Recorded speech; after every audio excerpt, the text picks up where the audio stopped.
I don't have that same feeling of like, which song is summer, which song. I don't have that because I'm almost detached from what's popular in a way where I have a song I like and maybe that's your song. 2 months after the song is out, do I realize it's also the number one song? I usually am just detached from that completely. Look at you being a hipster. It's like, huh, I don't even care. Like, welcome back, people. This is Soundbites, the part of Album Mode where we're talking about the music, the culture, the music about the culture.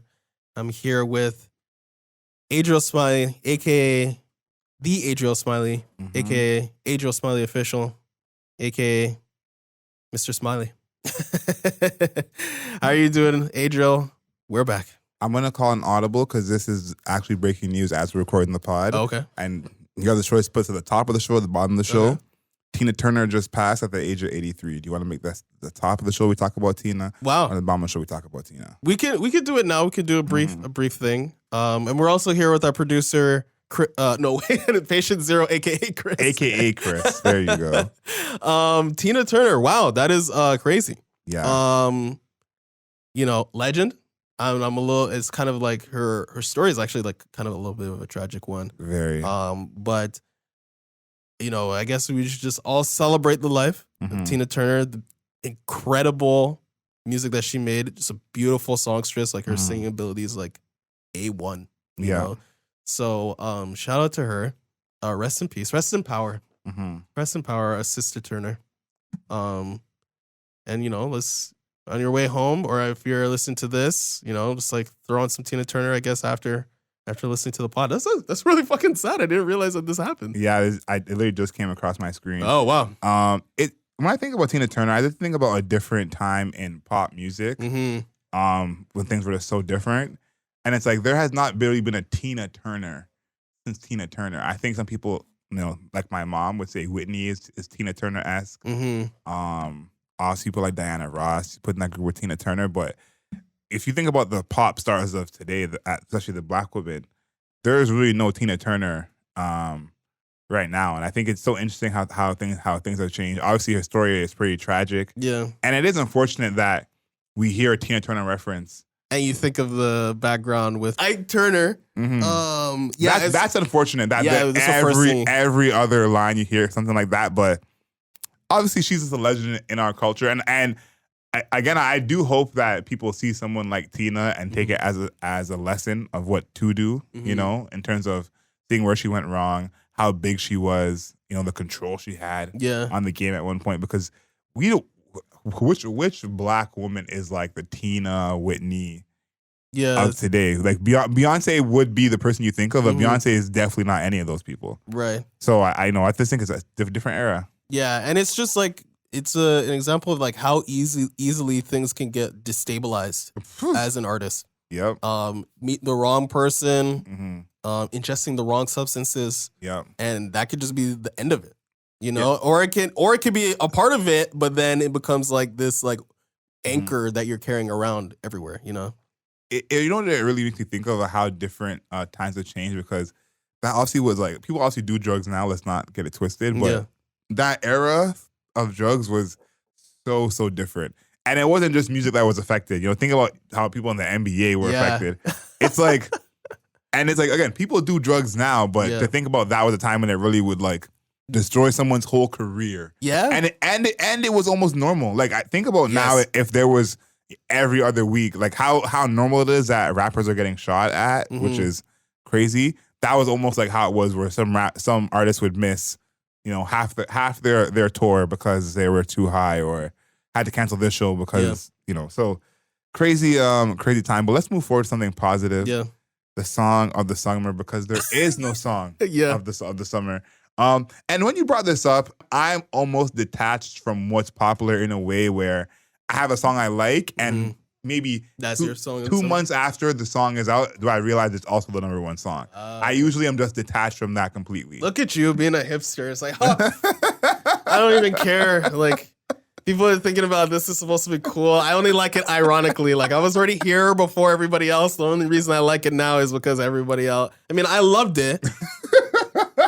And then everybody caught on, and I was like, it's all right. I mean, shout out to Brent Fayez. Exactly. That's exactly it. But I think the one thing I want to mention about Song of the Summer is for the last little while, it has always been from one of the biggest artists, the bigger artists. I went to Billboard to look at some Song of the Summer knowledge, and their Song of the Summer last year, can you guess what they had it as? Was it? I mean, it wasn't massive. I want to say massive, but it wasn't massive.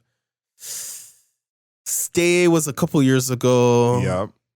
What happened? We reviewed his album. It's a him. We reviewed his album. And the song was big on TikTok, of course. It was big.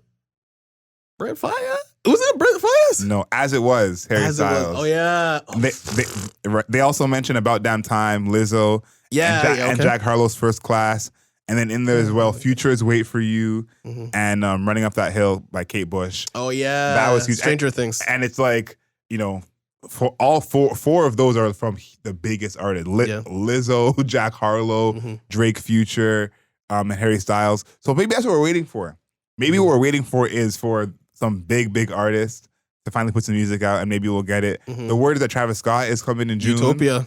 So maybe that will be it. But I think that's more what we're waiting for. I think that Song of the Summer maybe is already recorded, already registered, and all we're waiting for is it to actually come out, because it seems like that is what makes Song of the Summer these days. Is it has to be from one of the biggest artists. You know, if Boy Genius made the Song of the Summer, it wouldn't be a Song of the Summer. But you know, if Harry Styles does it, it will be. So I don't know if that's going to continue this year, but it seems like that's been a trend. So, you know, think about the big artists you know that are dropping. Is there anyone you think that might have that in their vault? I think it's just Travis Scott, especially because this is 5 years since Astroworld. That's wild. Right? So we're kind of just like, when he drops, it's going to be like... It's going to be an explosion. It's going to be a nuclear bomb, bro. It's going to be crazy. So I think he's just got it in the hopper just because everybody's just waiting for the Travis Scott drop, which is happening because there has been like the album art is out. He's talking about it. There's multiple pictures. I've seen the security guard with the suitcase. Yeah, carrying the Utopia handcuffed thing. to himself. Which is definitely a promotional photo. Don't get it twisted. No, they did that on purpose. No, 100%. How's he going to secure Utopia and Travis Scott? Yeah. And also, it's music. Like, it's on a USB drive. It's not going to be, it's not like, you know, $1,000 bills or $100 bills. Tell that to Ryan Leslie. So, so I think it's Travis Scott. I wanted to mention this Song of the Summer thing because on TikTok, right, I've seen more people making fun of artists being like, "Oh, we're just at that time where people are like, oh, did I just make the Song of the Summer?" Like I've seen that TikTok maybe like 10 times already. I've seen that, yeah. Right? But I actually haven't seen any artists do that yet. Right? And I haven't heard, and there's no Last. Right? Yes. Last was Last the song of the last summer. It was the song of the last summer. Also a huge artist, but yeah. Right? Which I for whatever reason didn't think of at the, but Last was like the song of the summer. We need a last. Oh, sorry. Burna Boy said he has another one. Wow. We're full circle here. Yeah. So what I was gonna say before is that I think those 6, I've seen those 2, they're hilarious. I think that kind of promotional thing is more reserved for smaller artists. Right. Even K-Tramine doing a bit of that. I think if they were Metro Boomin and The Weeknd, they wouldn't be saying Song of the Summer come in. They would just drop it. But I did see a video from Burna Boy saying Last was a year ago today. Who's ready for another Song of the Summer? So maybe he has a, but here's what I'll say. I think it's kind of crazy to kind of say that beforehand. We talked about rappers, artists calling their shot. It can go one of 2 ways. You know, Roddy Ricch did it and it didn't go so well. Oh man, that was tragic. And you know, Burna Boy trying to do it now. But I'll say this. Burna Boy has had the Song of the Summer twice. Most people never have Song of the Summer once. That's true. So if there's anyone I trust to do it again, okay, so Burna Boy. So you're taking Burna Boy. I'm going to take Travis Scott. I think the Travis Scott thing is coming. Listen, now that you gave me a choice, I'm putting the notes. But listen, you know I'm a Travis Scott stan. I got every album except Rodeo on vinyl. Okay. Yeah, so I can't hate that pick at all. I am very excited for Utopia, so can't hate that at all. So, so that's where we are. Song of the Summer is not here yet. Boot Up. Remember, Boot Up came out in like a May, April time too. Yeah. Right? Last came, I think it came out in like May, April. No, it was May when Last came out. So we're nearing the end of May, and we're still looking at each other, trying to figure out what the hell is going on. Like, where's the track at? I think we picked two good choices because I do think it's going to come from one of those gentlemen. And probably both.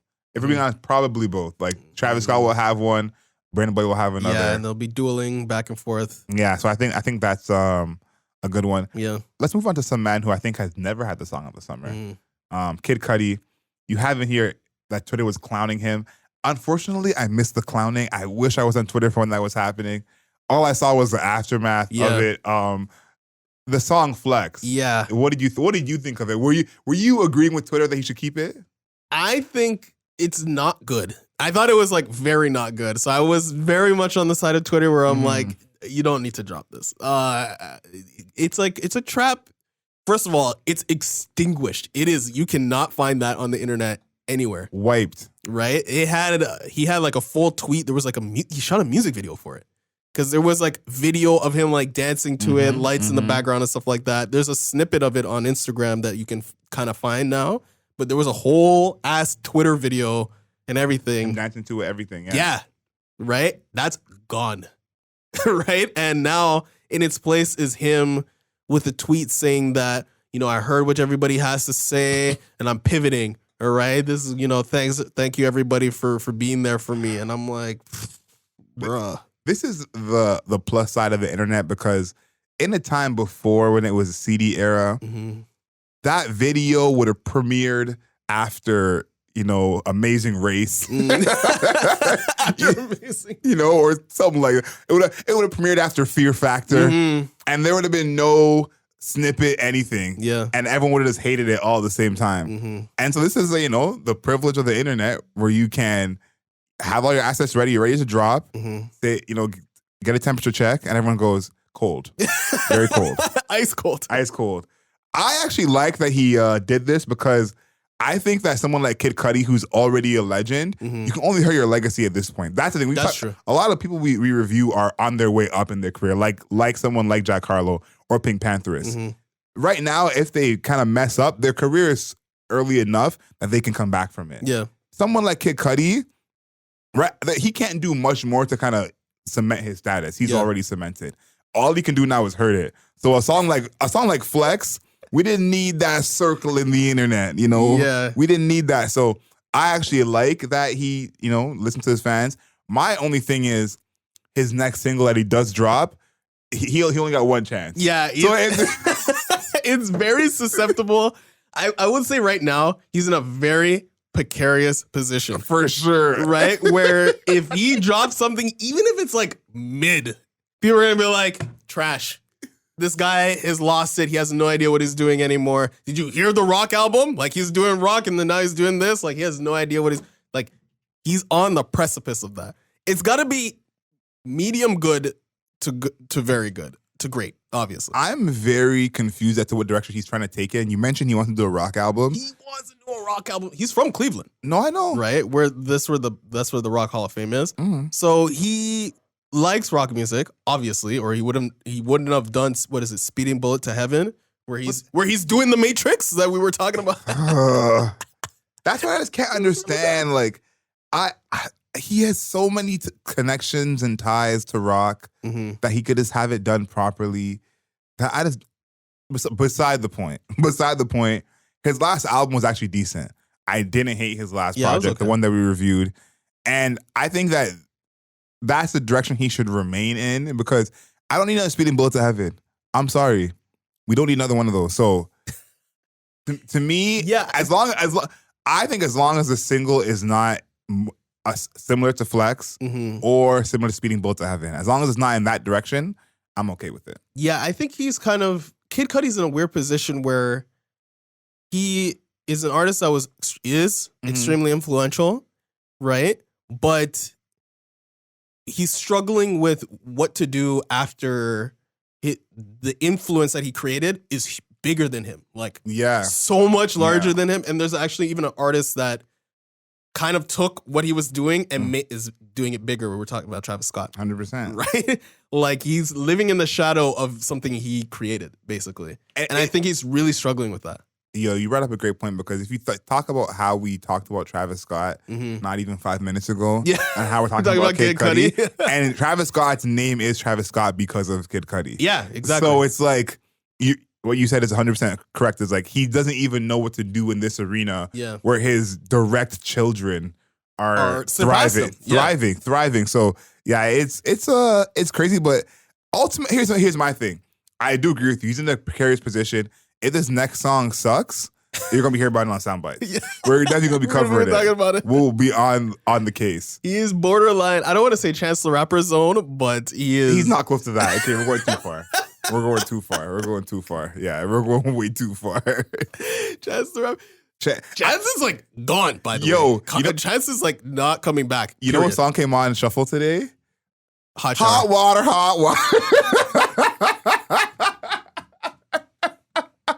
Hot water, hot shower, green cauliflower. And I forgot that Made in Tokyo was on that song. Oh my God. I forgot he existed. And the baby is on that song as well. Is he really? I don't even remember. Crazy, right? And it's like, this is how you know we're in a vortex because the baby is canceled now, and Chance was the safest rapper of all time at that time. So the fact that he did a song like that with the baby. And the baby is coming back off of Repo Reefer. Bruh, we're in the bizarro zone right now. Hot water, hush. Holy shit. So Kid Cudi struggling a little bit right now. Identity-wise, when it comes to his music, there's a struggle. And I feel like he's been struggling with that for years now. And it's just not able to fully reconcile it, man. Yeah, I think it's hard for some of these legends, man. I see it all the time, like, as much as I don't like stuff Kanye does, I think Kanye's ability to stay relevant in the way that he has after all this time, we really take for granted because there's a lot of other legends who they don't even know what to do to even remain in that space. So I listen. The next song, no matter what the song is, you're gonna be hearing about it on Soundbites. Yeah. Absolutely, no question. Yeah, absolutely. Okay, so the next thing, there's an artist called Summer Walker. Stop this. That just released a new EP. What's the name of the EP again? Give me the EP name. She released the EP where you and I have had, I guess, just completely different views of what this project is. Clearly. Because when I heard it, I guess it's like a mini review. I thought Clear 2 Soft Life EP. I thought it was buns. I thought it was total buns. I just did not see it. Is that because you hate black women? No. Absolutely not. Absolutely not. You gotta throw them off. Absolutely not. I love the Ari Lennox project. Yes. And I really like SZA's latest project. So I love black women. Okay. You're certified now. All right, you're good. You're good now. And Pink Passages, her latest project was pretty good too. No, but seriously. You thought it was ass. I just didn't think it was very good. And I was kind of like, when we talked about it briefly before the segment. Yeah, maybe I'm just like, just not in the space. Like I'm not in the correct mindset, or I just like, me and her just like don't click. Like sometimes there's artists that are really popular that you don't like. For me, that's like Gunna. Yeah, you hate that nigga. But yeah, it's never resonated with me fully. But I'm an Ari Lennox. I feel like I'm an Ari Lennox boy, SZA boy, not so much a Summer Walker boy. Summer, I would personally have Summer ranked third, like of who I listen to out of those three. I'd say I listen to Ari the most, then SZA, then Summer. So I wasn't looking forward to this project at all, really, because again, I'm not really a Summer listener. Yeah, but I thought it was good. I think I understand the Summer Walker fan more after this project. Okay. In a sense, because I do think that one of her most popular songs, Session 32, a lot of people really love that song. Yeah. And Summer Walker is almost adjacent to Brent in her toxicity, but it comes from a different place. It's more just like, I'm right. Like, like I'm obviously right. What I feel is right. That's just what it is. Yeah, Brent Faiyaz is more like whimsical. Like, I told you that I'm like a toxic person, but whatever. And she's just like, fuck you. Yeah.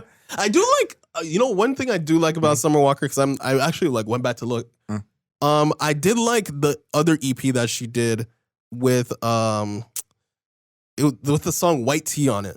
right? Oh, I'm still over it. Yeah. Yeah. I like that project a lot, actually. For whatever reason, that project really worked for me. But other than that, like, it has not hit.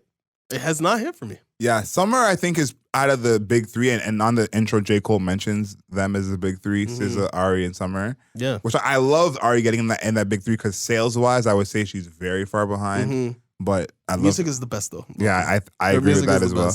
I think Summer is the most traditional R&B out of these three. I think that, Ari is more of an in-between. SZA, I would say, is more pop R&B. And Summer is more like R&B, R&B. So I like that she's kind of doing her projects now in a seems like more organic way, in terms of it's not a huge rollout as much. She can still get all the huge features. She's still Summer Walker. Yeah. And I think this is like a next step of her career. Like, it's not a surprise project. She announced it, but it wasn't a huge rollout. Not a bunch of huge videos. Only 2 features on the project. Childish Gambino and J. Cole. That, we talked about Mine's features. Yeah. Not Childish Gambino and J. Cole. So she's kind of flexing in a sense by showing, that. But Summer is a mother now. Yeah. Like, her second child. She's pregnant on the cover. So this is a different era of Summer Walker. Being toxic is one thing. Being toxic as a mother is different. And then the public thing she had with London, I think, was huge. So this album to me is at least Summer is like going to a different part of her life, sort of thing. But I thought the album was good. I'm not gonna put her up any spots. I don't think. I still think SZA and Ari are gonna be ahead for me personally. But this, I think, will give Summer more plays for me at least. Yeah, I think I'm not gonna be spinning it. Maybe I'll spin it one more time just to make sure like my ears are working. Yeah, one more time. But after that, I don't think I'll be playing it. I think Ari Lennox is number 1 for me. Then SZA, then Summer Walker. Yeah. Wasn't Summer Walker on the Kali Uchis album? Yep. Yeah. I liked her on that. Yeah. So I don't know. Maybe it's just the latest album specifically, or it's not even an album. It's an EP, even though it's just as long as Mine. Yeah. Literally the same amount of songs and the same runtime. But it's an EP, which was weird to me. But so I don't know. I'm out. I'll be back in for one more time. I'll give her that. Wow. All right. I listen to an album at least. I listen to every album at least once, but I'll do twice just to be like, maybe I was missing something or something like that. You know what? I could actually see you not liking Summer. Like, it actually makes sense to me, because Summer's music is a lot very slow, and it's very just like people like how she sings and what she's singing about, So I can actually understand that. Before we end this Soundbites, any albums you're looking forward to? We talked about Utopia. That's number 1 on my list with a bullet. Like, I'm so ready for Utopia. Like, listen, I got a lot of Travis Scott shit to talk. I'm just waiting for the album to drop so I could talk it. I got some big Travis Scott takes that I've been holding in. I mean, you've been one that you kind of let loose that I feel like not a lot of people notice is like when we were talking about top 50. Yeah. And you were like, yeah, he's top 50 100%. 100%. Like 100%. Yeah. The artist or the album I'm looking forward to the most is actually by Arlo Parks. She's dropping, I think it's called My Soft Machine. Yeah. I'm looking forward to that too. I'm looking forward to that. Every song that she has ever made, I have liked. Like literally every one of them, and that's very rare for me, as we all know. As we all know this, it is very rare for me. But I thought she even did a spot on Broken Record, right, talking about one of her singles, right, doing a little promo action.